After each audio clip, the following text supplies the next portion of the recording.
لوگوں سے عزتیں تلاش کرتے ہو تو وہ کیا تمہیں عزت دیں گے؟ وہ تو کل اچھا کہتے ہیں، پرسوں برا کہنے لگ جاتے ہیں۔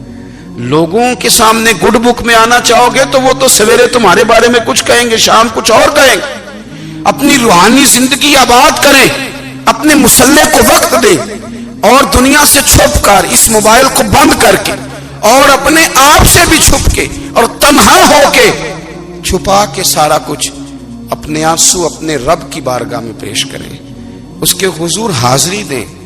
سنو نا ترمذی کی حدیث، اور اسے یاد رکھنا، نبی پاک علیہ السلام نے فرمایا اپنے دکھ لوگوں کے سامنے نہ بیان کرنا، سیٹھوں نوابوں کو نہ بتاتے پھرنا، دنیا داروں کے سامنے جا کے نہ رونا کہ میں تکلیف میں ہوں۔ فرمایا اگر دنیا داروں کو دکھ بتاؤ گے رب تمہیں کبھی غنی نہیں کرے گا، اور لوگ ہیں کہ الٹا مذاق اڑائیں گے۔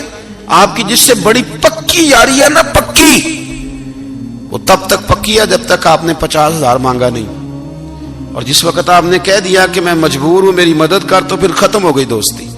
لوگوں کے تعلقات آپ کے ساتھ تب تک ہیں جب تک آپ ان سے کوئی ضرورت وابستہ نہیں کرتے۔ کریم محبوب فرمانے لگے بندوں کے سامنے دکھ نہ بیان کرنا، اللہ تجھے کبھی غنی نہیں کرے گا۔ تو اپنے دکھ اپنے رب کو بتا، تو دعائیں مانگ، تو اس کی بارگاہ میں حاضر ہو، تو اس کے حضور عرض کر۔ فرمایا اپنے دکھ اپنے رب کو بتا، وہ جلدی کرے یا دیر سے کرے تجھے ساری دنیا سے بے نیاز کر دے گا، تجھے کسی کا محتاج نہیں رہنے دے گا۔ اپنے مسلح کو، اپنی دعاؤں، ایک بزرگ فرماتے ہیں میں نے دعا مانگنے کا طریقہ اپنی بیوی سے سیکھا، دعا مانگنے کا طریقہ اپنی، سیکھنے والے تو اپنے بچوں سے بھی سیکھ لیتے ہیں، سیکھنے والے تو ہر ایک سے سیکھتے ہیں۔ وہ کہتے ہیں میں نے دعا مانگنے کا سلیقہ اپنی بیوی سے سیکھا ہے۔ حضرت وہ کس طرح؟ فرمانے لگے میری بیوی نے نا مجھے کوئی کام بتایا، کچھ پیسوں کی ضرورت کے لیے کہا، تو میں نے اسے کہا کہ بھئی ابھی میرے پاس نہیں ہے، کچھ دنوں میں آتے ہیں تو میں دے دوں گا۔ عورتوں کی عادت ہوتی ہے وہ بار بار یاد کراتی ہیں، 2-4 دنوں کے بعد پھر اس نے کہا حضرت وہ میں نے کہا تھا کچھ پیسے، میں نے اسے کہا کہ ابھی میرے پاس نہیں ہے، کچھ دنوں میں ملتے ہیں تو میں تمہیں دے دوں گا۔ اس نے کچھ دنوں کے بعد پھر کہا حضور وہ میں نے کچھ پیسے کہے تھے۔ فرماتے میں نے ڈانٹ دیا، میں نے کہا کہ کیا تو روز مجھے شرمندہ کرتی ہے، کہا نا میرے پاس نہیں ہے، ہوں گے تو دے دوں گا، تو روز یاد کراتی ہے۔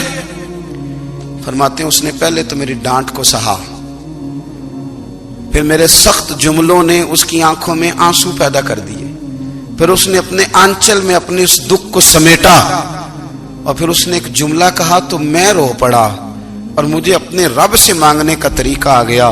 مجھے کہنے لگی حضرت جی آپ نے ڈانٹ دیا، میں نے سہ لیا، پر آپ ہی میرے شوہر ہیں، بتائیں نا آپ سے نہ کہوں تو میں کس سے جا کے کہوں۔ فرماتے ہیں میں رو پڑا، اور میں کھل کے رویا، اور میں تڑپ کے رویا، اور پھر میری سسکیاں بند گئیں۔ تو مجھے کہنے لگی آپ کو کیا ہوا؟ میں نے کہا مجھے بھی دعا مانگنی آ گئی ہے، جب میں اسے کہوں گا نا اللہ تو ہی میرا رب ہے، میں تجھ سے نہ کہوں تو میں کس سے جا کے کہوں؟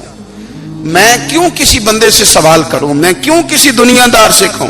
میں تیرے بندوں کا، نیک بندوں کا وسیلہ لے کے، تیرے محبوب کی غلامی لے کے تیری بارگاہ میں آئیں، تجھ سے نہ مانگوں تو کس سے مانگوں؟ سمجھ آ گئی ہے؟ جب میں اس رنگ میں مانگوں گا تو پھر رب میرے اوپر بڑا ہی فضل فرمائے گا، وہ میرے اوپر بڑی رحمت کرے گا، وہ میرے لیے آسانیاں کرے گا۔